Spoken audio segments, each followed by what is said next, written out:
وموقال كليتو عصب maalmahan waa kala maqneen asxaabta iga raali noqda 3 maalin video soo ma dhigan mashquul jira awgeed ayaan u kala maqneen asxaabta qaaliga ah marka halkan ayaa ka sii wadi doonaa muuqaaladeena okay maanta waxaan gudagali doonaa kulankan Juventus iyo Crotone u dhaxeeyo okay waxaan saadaali doonaa maanta aad arki doontaa xaddiga ugu horeeya ee goolka dhali doona okay xaddiga ugu horeeya ee goolka dhali doona ayaa saadaalinaysa waa qayb runtii aad lacag waali aad ka sameyn karto okay ila soo marka aad san u soo gasho kulanka aad joogto BTS-ka waxaad raadinaysaa meel ay ku qoran tahay player status ayaa raadinaynaa okay ila soo sidaas ayaa gacantaada ugu wadaysaa meel ay ku qoran tahay player status waa kan halkan player status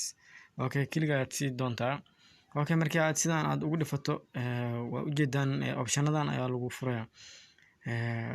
okay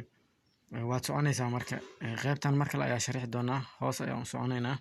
okay meeshan aad tiisa marka kana player to score first goal okay xaddiga ugu horeeya ee goolka dhali doona waa u jeedaa meeshan xaddiga badan ayaa la soo safay Cristiano Ronaldo Alvaro Morata Paul Dybala u jeedaan ciyaartooy badan ayaa meeshan la soo safay oo ku jiro xaddigan Chiesa lagu magacaabo Bernardeschi Ramsey waa xaddiga badan oo Juventus u ciyaara okay lacag runtii mid walba lacag ayaa ku xusan okay waa ku tusi doonaa marka waxa hadii aad dhahdo Cristiano Ronaldo ayaa dhalinay goolka ugu horeeya bal fiir lacagta ku xusan okay markii aad sidaan aad kaliya aad u siiso hadii aad dhahdo 30 senti oo kale aad ku gasho $1 iyo waxa helaysaa iyo 2 senti okay hadii aad $1 aad dhigato waxaad helaysaa $3 iyo 40 senti oo jeedaan marka asxaabta Ronaldo waa macquul gool inuu bilaabo oo kulankan gool asiga oo ka bilaabo waa macquul waa wax suurta gali karo marka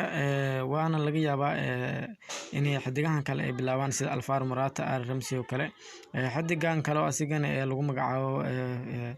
Chiesa xaddigan lagu magacaabo waa nin runtii aad iyo aad runtii dadaalkiisa u wacan okay hadii aad asiga oo kale aad doorato u jeedaan $1 hadii aad dhigato $2 ayaa helaysaa okay marka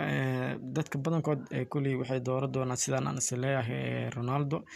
Alvaro Morata asigana waa lacag kale oo gooni ah asigana ku xusan xaddiga ugu horeeya goolka dhali doono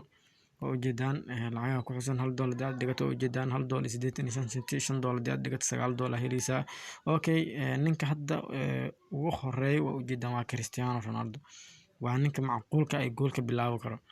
$1 hadii aad dhigato $1 bar waaye $5 hadii aad dhigato $7 helaysaa $2 hadii aad dhigato $3 lacag helaysaa okay asxaabta ma rabana cashar ku dheeraad halkan ayaa ku soo gabagabay doonaa waa qayb kale oo lacag wali laga sameyn karo asxaabta qaaliga ah maalmahan mashquul jira awgeed ayaan u kala maqneen waxaana meeshana ka sii wadi doonaa fiidiyoyadeena aan soo gudbi doono maalin walba inaan fiidiyo aan in soo geliyo janaalkan hadii aad adiga aad ku cusub tahayna aad hore subscribe saarana hadda subscribe saaro halkaas ayaan ku soo gabagabay doonaa assalaamu calaykum waraxmatullaahi wabarakaatuh